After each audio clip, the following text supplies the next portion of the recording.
Hello बच्चों, मैं Basant Kumar Gupta Urmila educational academy बस्ती से। देखिए बच्चों कुछ बच्चों ने हमको कमेंट किया, सर आप B1 में पढ़ाएंगे कि B2 में पढ़ाएंगे कि अब से आप B1। देखिए कोई भी पढ़ावे इससे मतलब नहीं है, कौन कहाँ पढ़ाएगा वो तो विद्यालय व्यवस्था पर है। जो अभी हमको व्यवस्था दी गई है कि मैं फिजिक्स का सेकंड पेपर पढ़ाऊंगा, अब किस क्लास में पढ़ाऊंगा ये मैं नहीं जानता, ये मुझे भी नहीं मालूम है, ये विद्यालय को मालूम, विद्यालय से। अभी जो व्यवस्था है कि आपको घर बैठ के हमको फिजिक्स सेकंड ईयर पढ़ाना और सारे क्लास को पढ़ाना, A1 A2 B1 B2 B3। इसलिए मैं अपना वीडियो चारों पांचों क्लास में ही दे रहा हूँ।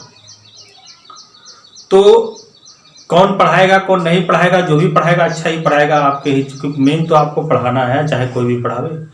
तो इस बात को ध्यान में रखते हुए पढ़ाई करिए। सेकंड पेपर फर्स्ट पेपर जानते होंगे प्रदीप सर बना के भेज रहे हैं, वो भी पांचों क्लास में भेज रहे हैं। और मैं सेकंड ईयर पढ़ा रहा हूँ, मैं भी पांचों क्लास में भेज रहा हूँ। गंगेश सर ऑनलाइन सबको जोड़ कर पढ़ा रहे हैं, वो बेचारे बहुत मेहनत कर रहे हैं, सब लोग मेहनत कर रहे हैं। तो ये मत सोचिए कि कौन पढ़ाएगा कौन नहीं पढ़ाएगा, केवल पढ़िए, इस बात का ध्यान में रखते हुए पढ़ाई करिए। आज आपको हम सबसे इम्पॉर्टेंट चैप्टर पढ़ाएंगे, गोलीय पृष्ठों पर अपवर्तन। सबसे इम्पॉर्टेंट है इसका डेरिवेशन क्या है। चैप्टर देखिए लंबा है थोड़ा सा, करीबन 7 या 8 पार्ट में जाएगा, क्योंकि एक डेरिवेशन बताने में 25 मिनट लग जाएगा। इसके डेरिवेशन जरूर बोर्ड एग्जामिनेशन में आते हैं, इसलिए इसको ध्यान में रखते हुए पढ़ाई करिए। आगे चर्चा प्रारंभ करते हैं समय नुकसान न करते हुए। तो गोलीय पृष्ठों पर अपवर्तन, आपने समतल पृष्ठों पर अपवर्तन पढ़ा, अब इसी शब्द को आगे बढ़ाते हुए गोलीय पृष्ठों पर अपवर्तन के बारे में पढ़ रहे हैं। तो चलिए गोलीय पृष्ठों के अपवर्तन के बारे में पढ़ रहे हैं। पहले हम अवतल पृष्ठ की बात करेंगे, यानी पृष्ठ जैसे आपका था समतल था, प्रकाश किरणें आ रहे थे अवलंब से दूर जा रहे थे अवलंब की ओर, तो अब पृष्ठ समतल नहीं है। या मैंने एक बताया होगा, एक समतल कांच के गुटके के बारे में बताया होगा, तो इसमें मैंने बताया था आपतित किरण, इसमें जो निर्गत किरण था वो आपतित किरण के क्या होता है, समांतर आता था। पर अगर ये पृष्ठ समतल ना होकर इस तरीके से हो, ध्यान दीजिएगा, इस तरीके से, तब क्या फार्मूला बनेगा, क्या स्थिति परिस्थिति बनेगी। ऐसे हो ये अवतल पृष्ठ कहलाएगा, और इस तरह से हो तो ये क्या कहलाएगा, उत्तल पृष्ठ या अवतल पृष्ठ के हो। इस पर अगर हम प्रकाश डालें तो क्या स्थिति बनेगी। तो सबसे इंपॉर्टेंट फार्मूला हम आपको समझाने का प्रयास पूरा रहेगा। ये कई रूपों में पूछा जाता है, पहले एक साधारण सा रूप में हम आपको बता रहे हैं, बाद में उसको हम दूसरे रूप में ही बताएंगे। मान लीजिए अवतल पृष्ठ की बात कर रहे हैं, पहले हम अवतल पृष्ठों पर प्रकाश के अपवर्तन की व्याख्या करेंगे। चित्र थोड़ा कॉम्प्लिकेटेड है, इसलिए ध्यान से समझिएगा। मान लीजिए yes P yes dash, yes P yes dash एक गोलीय अवतल पृष्ठ है जो दो माध्यमों को पृथक करता है। एक गोलीय अवतल पृष्ठ है, वो क्या करता है, दो माध्यमों को पृथक करता है। दो माध्यम यानी वायु और कांच को पृथक करता, हो सकता है कोई और माध्यम हो, तो ये तो कंफर्म है कि ये कांच ही है। अब यहां वायु भी हो सकती है या कोई अन्य माध्यम हो, दो माध्यमों को पृथक करता है। पहले माध्यम के सापेक्ष कांच माध्यम का जो गोलीय कांच है, उस माध्यम का अपवर्तनांक हमने क्या मान लिया, n है। P उसका क्या है, ध्रुव है। और वक्रता केंद्र मान लीजिए गोलीय पृष्ठ का वक्रता केंद्र आपका कितना है, C।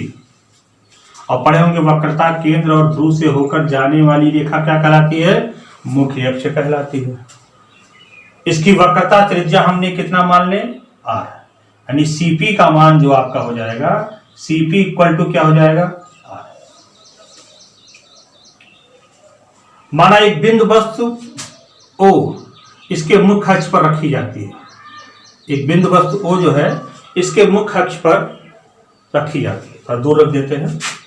एक बिंदु वस्तु O इसके मुख्य अक्ष पर रखी जाती है, तो यहां से किरणें चलेंगी, तो ये कौन सी किरण हो जाएगी, आपतित किरण। और ये कहलाएगा आपतन बिंदु। आपतन बिंदु को वक्रता केंद्र से मिला देंगे तो क्या कहलाएगा, अभिलंब। इसी को आगे बढ़ा दीजिए, मान लीजिए CAM क्या है, ये A है, ये अभिलंब है। अब किरणें देखिए वायु से कांच में जा रही है। ये वायु है ना, मान लीजिए वायु है, ये हल्का माध्यम है, ये गहरा माध्यम। हमने मान लिया पहले माध्यम, वायु भी मान सकते हैं आप, पर पहला माध्यम जो भी हो, हमने वायु मान लिया, तो वायु के सापेक्ष कांच के पदार्थ का अपवर्तनांक जन है माना है। तो वायु से कांच में जा रही है, तो वायु से कांच में जाती है तो आप जानते होंगे अविलंब यानी विरल से सघन में जाता है, वायु से कांच जाता है तो अविलंब की ओर झुक जाएगा, तो ऐसे ही चला जाएगा ए बी दिशा में। और इसको जब आप पीछे बढ़ाएंगे, देखिए आगे मिलेगा नहीं कि मिलेगा, देखिए फैलता जा रहा है, तो इसको जब आप पीछे बढ़ाएंगे तो किसी बिंदु पर मिलता हुआ प्रतीत होगा, मुख्य अक्ष को किसी बिंदु पर काटेगा, तो जिस बिंदु पर काटेगा वही वो बिंदु इस दिए गए बिंदु वस्तु का क्या कहलाएगा, प्रतिबिंब कहलाएगा। वो बिंदु वस्तु इस दिए गए बिंदु वस्तु का क्या कहलाएगा, प्रतिबिंब कहलाएगा। ठीक है, आप जानते होंगे वस्तु की स्थिति से ध्रुव से वस्तु की स्थिति को क्या लिखा जाता है, यू से लिखा जाता है, तो ये हो जाएगा ओपी। ओपी इक्वल टू क्या हो जाएगा, यू। और प्रतिबिंब की स्थिति को किससे लिखा जाता है, वी से लिखा यानी आईपी। आईपी इक्वल टू क्या हो जाएगा, वी। और चिन्ह परिपाटी के अनुसार अगर मान रखें तो इसको अगर मूल बिंदु माने तो मूल बिंदु के सारे ध्रुव भुजा क्या लिखी जाती है, ऋणात्मक, तो ओपी आपका ऋणात्मक हो जाएगा, वी भी ऋणात्मक होगा, आर भी क्या हो जाएगा, वो भी ऋणात्मक होगा। कितना समझ में आया। मान लिया कि आपतित किरण मुख्य अक्ष के साथ अल्फा कोण, अपवर्तित किरण जिसको मैंने पीछे बढ़ाया है मुख्य अक्ष के साथ बीटा कोण, और अभिलंब जो होता है मुख्य अक्ष के साथ कितना कोण बना रहा है, गामा। और इस आपतन बिंदु से मुख्य अक्ष पर डाले गए लंब की लंबाई क्या है, एम। इस लंब की लंबाई कितनी है, एच। इतना समझ में आपको आएगा। वीडियो को दोबारा रिपीट करके आप लोग देख लीजिएगा, ठीक है। अब आप क्लास में होते तो सर पूछते एक बार आप बताइए, तो अब यहाँ बात बताएंगे तो मेरा एम भी खर्च होगा, जी भी खर्च होगा, तो आप इसको रिपीट करके दोबारा देख लीजिएगा फिर से एक पूरी बार। अब देखिए ध्यान से, अब इस त्रिभुज में देखिएगा, पहले त्रिभुज आते हैं ओ ए सी में। आइए, ओ ए सी दिखाई पड़ रहा है, नहीं दिखाई पड़ रहा है तो फिर हम आपको दिखा देते हैं। ये देखिए ओ ए सी दिखाई पड़ रहा होगा।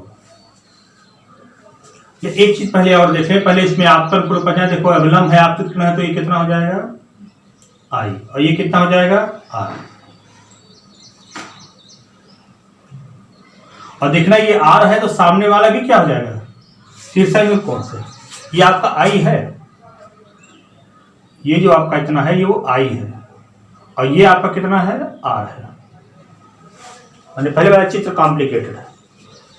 तो आइए त्रिभुज इसमें, आइए त्रिभुज ओ ए आई में, आइए त्रिभुज ओ ए सी में, आइए आई में कर ओ ए सी में ध्यान दीजिएगा। गामा त्रिभुज के बाहर कोण बन रहा है, अर्थात ये बहिष्कोण है, और बहिष्कोण जानते होंगे सम्मुख अंतः कोणों के योगफल के बराबर होता है। नहीं त्रिभुज इसमें अगर बात करेंगे तो गामा बराबर क्या हो जाएगा, अल्फा प्लस आई। अल्फा को इधर ले आइए तो गामा माइनस अल्फा बराबर क्या हो जाएगा, आई। ये समीकरण नंबर 1 हो जाएगा। इसी तरीके से त्रिभुज आई ए सी में देखिए, आई ए सी में, आई ए सी में ये हमने कितना कोण बनाया था, बीटा बनाया था। तो गामा फिन देखो बहिष्कोण है, आई ए सी में गामा फिन बाहर का कोण है, बहिष्कोण होगा, तो गामा बराबर क्या हो जाएगा, बीटा प्लस आर। ये आर है आपका,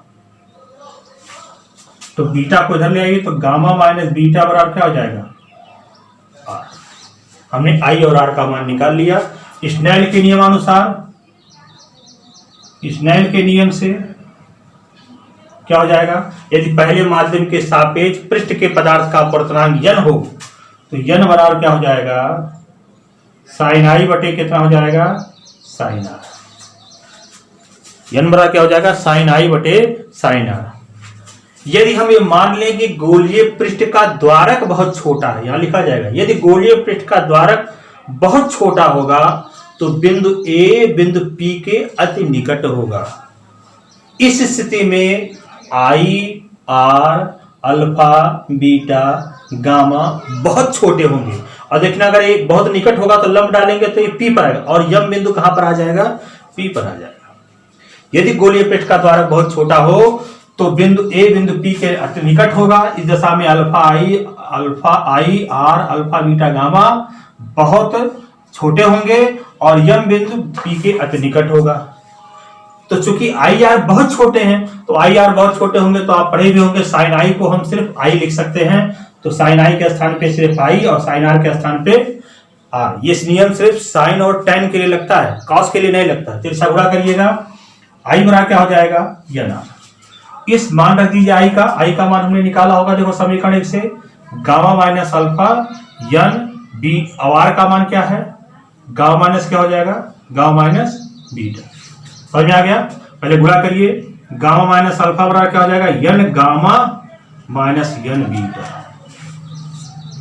बीटा को इधर ले आइए, गामा को उधर ले जाइए, एन बीटा इधर आ जाएगा तो हो जाएगा यन बीटा माइनस अल्फा, यन बीटा प्लस हो जाएगा, अल्फा तो आपका ये है, बराबर यन gamma minus gamma.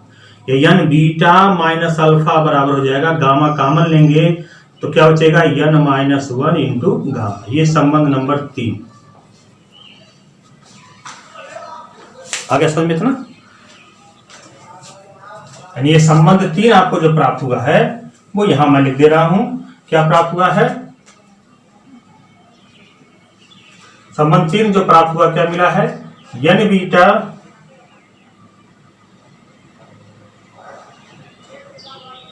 Beta minus alpha बराबर क्या हो जाएगा, यन माइनस 1 इंटू गामा। अब आगे आते हैं,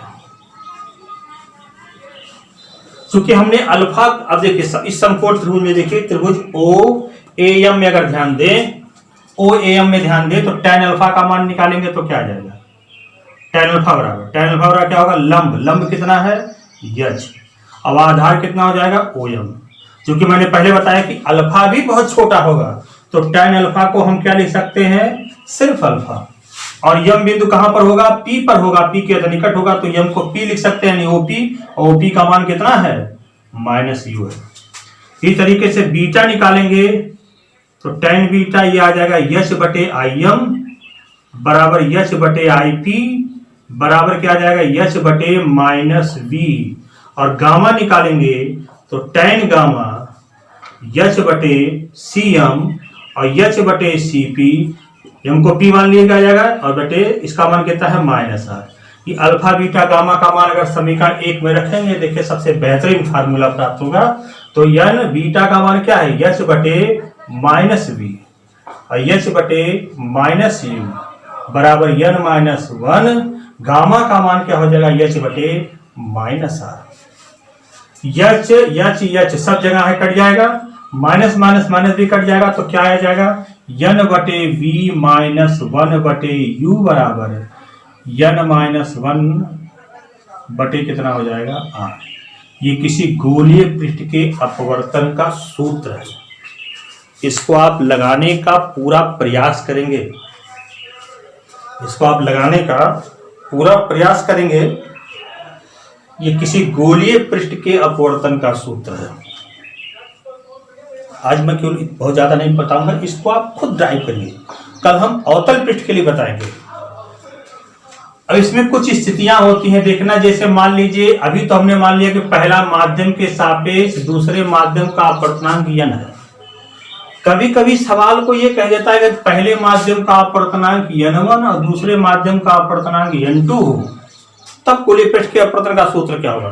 तो किरणें देखिए n1 से n2 में जा रही है, तो n1 के सापेक्ष n2 का अपवर्तनांक n बराबर क्या हो जाएगा, n2 बटे n1। इस n का मान रख दीजिएगा तो क्या हो जाएगा, n2 बटे n1 अपान v माइनस 1 अपान u बराबर n2 बटे n1 माइनस 1 बटे r। इसको सही करिएगा, n1 नीचे आ जाएगा, n2 बटे n1v माइनस 1 अपान u, और यहां देखिए लघुत्तम लेके लघुत्तम को नीचे करिएगा तो n2 माइनस n1 बटे n1 इंटू आर। n1 से सब में गुणा कर देंगे तो क्या आ जाएगा, n2 बटे v, n1 से गुणा करेंगे n1 कट जाएगा, इसमें गुणा करिए n1 बटे u बराबर हो जाएगा n2 माइनस n1, यहाँ गुणा करेंगे ये भी कट जाएगा, बटे कितना हो जाएगा,